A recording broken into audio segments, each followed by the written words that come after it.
About 15 years ago, I was navigating my early 20s, clinging to the dream of becoming a famous stand-up comedian. School was never my strong suit. I was always the class clown, the one who could always make my friends laugh. So, instead of college or a conventional job, I dove headfirst into the world of stand-up. It turns out, fame wasn't in the cards for me. Perhaps the best punchline of my entire comedic journey. What I did get was a decade of flopping on stage and, far worse, the most terrifying experience of my life. For context, stand-up is brutal and hardly lucrative when you're starting out, especially back then when it wasn't as mainstream as it is today. It's an absolute grind. Every performance makes you question your choices, until that one moment when a crowd truly laughs at your joke. That intoxicating rush of laughter and cheers is what keeps comedians pushing forward. Part of that grind involves scrambling for gigs, whether paid or just a few minutes of stage time. I was lucky to have several open mics nearby, but those didn't pay, and often I was sharing the stage with all sorts of performers, not just other comedians. Nothing deflates a comedian's set like following someone who just poured their heart out with life-altering poetry. After a few years of open mics, I started reaching out to club promoters and established local comedians for actual shows. These gigs usually meant driving several hours, sometimes even further. I did a handful of these traveling shows, and this is where the grind truly tested me, and where my story takes a terrifying turn. My luck with these shows was awful. I wasn't getting paid, driving 4 or 5 hours across state lines for a mere 5 minutes of exposure. It was an impossible situation for a broke comedian with barely any income. One night, a fantastic opportunity came up. A competition 5 hours away, offering a $1,000 prize and, more importantly, judges who were moderately famous comedians. This was my shot to prove myself. The worst part of these trips was my car, an old clunker, and my cell phone, which was about as reliable as a brick. I constantly worried about getting stranded, especially with my drives usually taking me through endless farmland and open fields. Being a bit lazy, I didn't bother to double-check my printed MapQuest directions, deciding to just wing it, a decision I still regret. I was utterly lost. My directions didn't match my surroundings. I'd been on a desolate back road for a while, with no idea if I was even going in the right direction. Thankfully, I always left early for these traveling gigs, knowing I had a knack for getting lost. It was still daylight when I drove through a tiny town. Calling it a town was generous. A few run-down buildings and houses lined a street barely a couple 100 feet long. Outside an old gas station, a few individuals stood, looking less than welcoming. I know it sounds rude to describe them as dirty and mean, but their demeanor was certainly not friendly. They looked like life had just worn them down. I asked for directions, trying to confirm if I was on the right path. They were abrupt, and, after an awkward exchange, finally pointed me in the right direction. According to these rude townsfolk, I was somewhat on track, having missed a turn earlier. If I stayed straight on this road, I'd eventually find the one I needed. I thanked them and filled my tank. While pumping gas, I noticed several of the people I'd just spoken to staring intently at me. It was deeply unsettling. Their stares were dead-eyed, and it wasn't just one person. At least 4 of them stood perfectly still, just watching. It gave me a strange, creepy feeling. I finished up and sped out of that small town as fast as I could. As I drove, rehearsing my routine, I found myself thinking about the ironically funny conversation with the townsfolk, even trying to brainstorm ways to incorporate it into my act. Not long after leaving, a beat-up white pickup truck zoomed past me. I didn't think much of it then.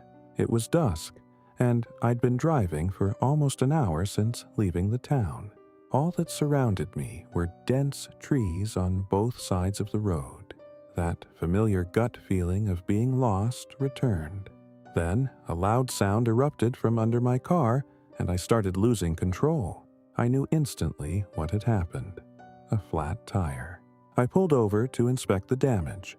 To my disbelief, it wasn't just a flat. Both front tires were completely shredded, impaled with several nails. I pulled out my unreliable cell phone, and naturally, there was no service.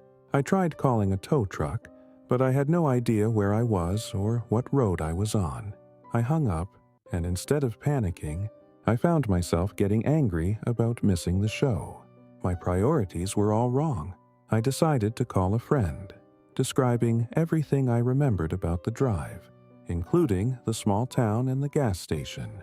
He said he'd try to find my location and call me back. I debated whether to stay in the car or walk back towards the town. I opted to stay in the car, as it was almost completely dark and getting cold. It was clear now I wouldn't make the show. While waiting for my friend to call, I noticed two bright headlights appear on the horizon behind me. They stopped a good distance from my car and didn't move any closer. The lights were bright and annoying, but too far for me to identify the vehicle. I wondered if it was a cop or a local calling the police about a stranded car. I hadn't called the police myself because my car wasn't inspected or properly insured, and I didn't want a ticket in another state. Several minutes passed, and the car remained still, just shining those bright lights.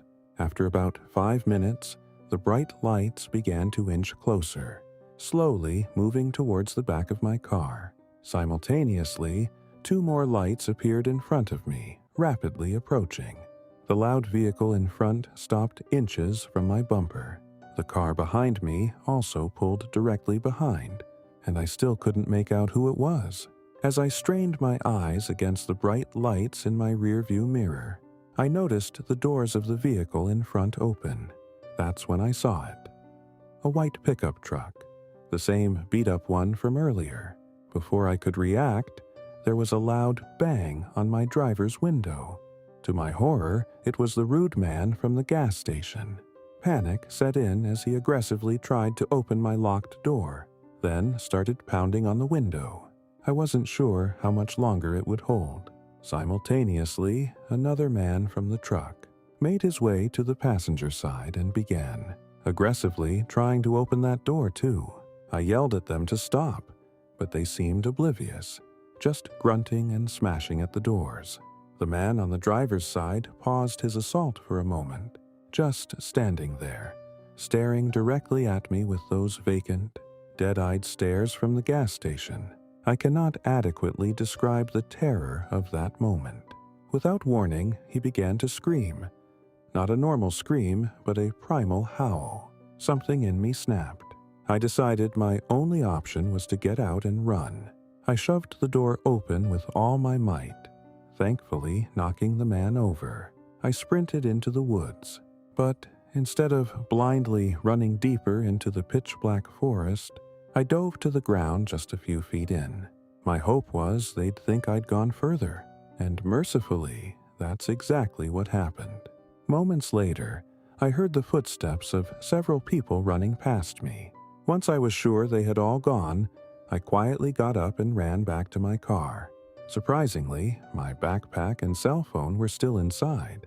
I grabbed them, stayed low, and ran as fast as I could down the road. The entire time, I expected them to burst out of the woods, but I never saw them again. About half an hour later, I flagged down a passing car. The woman driving was unusually kind. I don't know if I would have been so trusting of a screaming man in the middle of nowhere. She called the authorities and let me sit in her car until the police arrived. I told the officers everything, but predictably, there wasn't much they could do. There was no evidence of anything malicious beyond some minor dents on my car door, which, given its condition, the police didn't really attribute to the attack. I also received a couple of tickets for my car, which was just the icing on the cake. I never found out why those people targeted me or what they wanted. They certainly weren't trying to help. All things considered, I'm incredibly lucky to be here telling this story. All I can say is, be careful out there. You never know what people are capable of, especially when no one is around to witness. In moments of fear, uncertainty, or danger, reciting Ayatul Kursi acts as a powerful shield. It reminds us that Allah is the ultimate protector over all things. Recite it after every prayer, before sleeping, and when leaving home. No harm can touch you when Allah's protection surrounds you.